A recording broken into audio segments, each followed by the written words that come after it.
राशिद किदवई साहब, आपकी सोच कहां तक जाती है सर? यह विशेष सत्र किस लिए हो सकता है? One nation one election, UCC का बेसिक यूनिवर्सल इनकम, पूजा स्थल अधिनियम में कोई संशोधन, महिला आरक्षण, कई सारे विषय हमारे सामने हैं। सर देखिए, हमें इसको देखना होगा कि इसमें एक तो सीक्रेसी वाली बात ज्यादा दिनों तक नहीं रह सकती, क्योंकि बिजनेस एडवाइजरी कमेटी होती है जिसका सरकार को हफ्ते भर पहले उसको सूचित करना पड़ेगा। तमाम विपक्ष के जितने राजनीतिक दल संसद में है उनको बताना पड़ेगा, उसका एजेंडा सर्कुलेट होता है। तो ये एक बात हो गई। दूसरी बात, अगर सरकार को जल्दी चुनाव कराने हैं तो सरकार को कोई स्पेशल सेशन बुलाने की जरूरत नहीं है। पूर्ण बहुमत की सरकार है, सीधा वो राष्ट्रपति से जाकर के प्रधानमंत्री रिकमेंड कर सकते हैं और चुनाव हो जाए।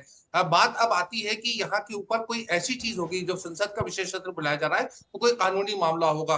मुझे जो एक वन नेशन वन इलेक्शन वाली बात, इसमें तो भाजपा बहुत आसान से अपनी उनकी 13-14 सरकारें हैं, समर्थकों की सरकारें, सब डिसॉल्व कर दें और साथ में चुनाव करा लें। लेकिन बंगाल की सरकार है या दूसरे राज्यों में जो सरकार है, गैर कांग्रेसी या जो गैर भाजपाई सरकार है, या दिल्ली की सरकार है, पंजाब की सरकार है, मुझे लगता है कि जो जिस तरह का हमारे देश में संविधान है, ये सरकारें डिसमिस नहीं की जा सकती। चाहे जो कोई कानून ले आए उसके जरिए ये उसको चुनौती होगी और इससे कोई राजनीतिक फायदा नहीं होगा। मेरी नजर में सौरभ, कुल मिलाकर के सिर्फ होता है कि यूसीसी का इंट्रोडक्टरी लेवल के ऊपर ये चीज आ सकती है कि हम यूसीसी का बिल ला रहे हैं, उसको एक इंट्रोडक्शन लेवल के ऊपर कर दें ताकि एक देश में उसको लेकर एक राजनीतिक माहौल बने। उसके अलावा मुझे और कोई तो लॉजिकल या पॉलिटिकल चीज नहीं नजर आती है। राशिद किदवई साहब कह रहे हैं कि उनको लगता है यूसीसी पर कोई पहल की जा सकती है इस विशेष सत्र में। वन नेशन वन इलेक्शन, एक देश एक चुनाव पर सरकार इस तरह आगे बढ़ेगी, उनको नहीं लगता। एक बार दर्शकों के लिए हम बता दें कि एक देश एक चुनाव का मतलब क्या है।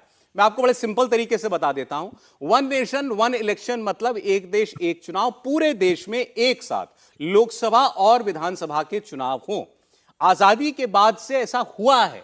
1952, 1957, 1962, 1967 में लोकसभा और विधानसभा के चुनाव एक साथ ही हुआ करते थे, लेकिन 1968 और 1969 में कई विधानसभाएं समय से पहले भंग हो गई थी। उसके बाद 1970 में लोकसभा भी भंग कर दी गई थी।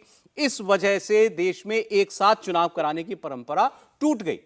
अब दिसंबर 2015 में आ जाइए, पूरा फास्ट फॉरवर्ड। दिसंबर 2015 में लॉ कमीशन ने वन नेशन वन इलेक्शन पर एक रिपोर्ट पेश की थी और इसमें कहा गया था कि अगर देश में एक साथ लोकसभा और विधानसभा के चुनाव कराए जाते हैं तो इससे करोड़ों रुपए, देश के अरबों रुपए बचाए जा सकते हैं। इसके साथ ही बार बार चुनाव आचार संहिता नहीं लगानी पड़ेगी, तो डेवलपमेंट के जो काम रुक जाते हैं एक बार आचार संहिता लगने के बाद, वो भी नहीं होगा, उस पर असर नहीं पड़ेगा। इन तमाम बातों को ध्यान में रखते हुए यह सिफारिश की गई थी कि देश में सारे चुनाव एक साथ हों। जुलाई 2018 में लॉ कमीशन ने एक साथ चुनाव को लेकर राजनीतिक दलों की एक मीटिंग भी बुलाई।